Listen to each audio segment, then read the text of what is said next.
Des propos qui ont fait le tour de la toile.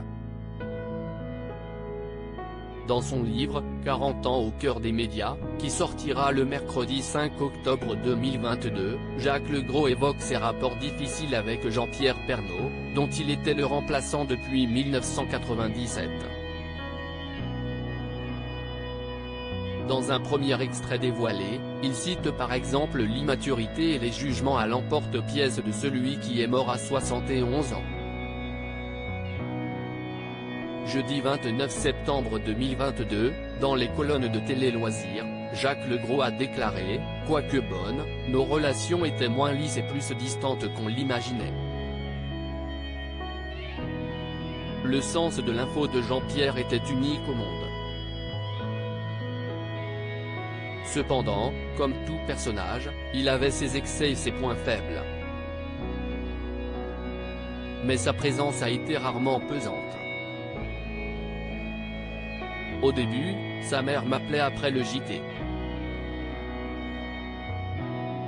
« Je vous remercie de soigner le journal de mon fils », me disait-elle. C'était magnifique. Sauf à la fin, au moment du confinement, nos relations se sont alors tendues. En toute transparence, Jacques Legros a indiqué, il s'était durci. Mais si nous n'étions pas amis, nous n'étions pas non plus ennemis. C'était une relation professionnelle sincère et complètement normale. Nous nous sommes toujours respectés. Alors qu'il peut lui être reproché d'égratigner Jean-Pierre Pernaut, le journaliste a ajouté, si est-il possible. C'était une telle icône. Il était tellement aimé. Je conçois qu'on puisse me le reprocher. Je décris Jean-Pierre comme il était, tout simplement. Certains fidèles auraient peut-être préféré que je sois plus lisse. Mais si j'ai écrit ce livre, à mon âge, si est-il pour dire la vérité.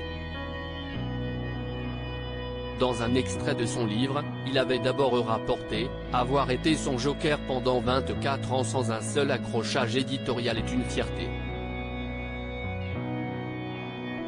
Mais je sais que l'envie de commenter mon journal le démangeait.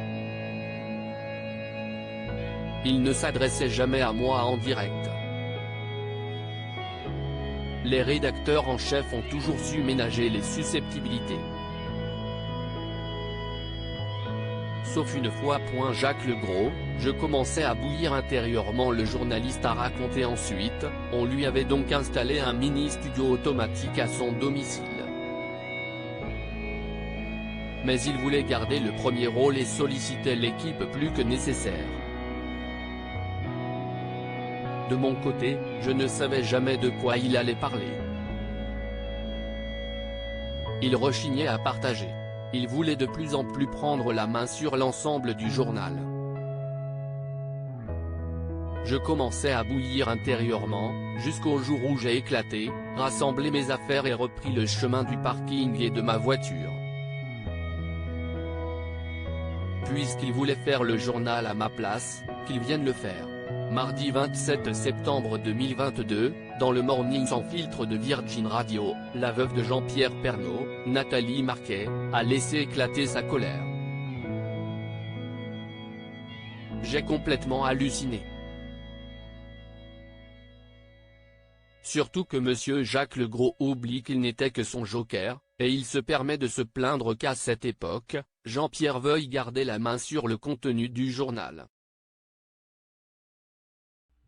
Mais si est-il qui depuis plus de 30 ans, a donné le ton du 13h, et à qui on a attribué les résultats d'audience, a-t-elle lâché?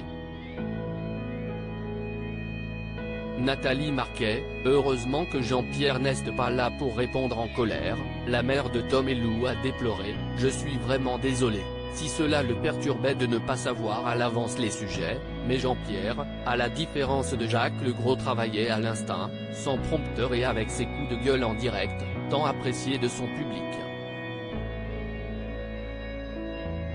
ne décolérant pas, l'ex-reine de beauté a lâché, moi, je trouve que ça ressemble vraiment à de la jalousie post-mortem. Franchement, quel manque de respect pour notre famille en deuil et les téléspectateurs du journal. Alors je me pose vraiment la question, pourquoi ce déballage? Pour vendre son livre? Heureusement que Jean-Pierre n'est pas là pour répondre. Il vaut mieux parce que, franchement, on aurait eu un choc. Effectivement, ils n'étaient pas amis, mais Jean-Pierre le respectait beaucoup en tant que collègue et l'a souvent défendu auprès de TF1. Il dit qu'il en âge pour dire les vérités, mais moi, je pense qu'il est en âge pour récolter plus d'argent. Moi, je suis dégoûté.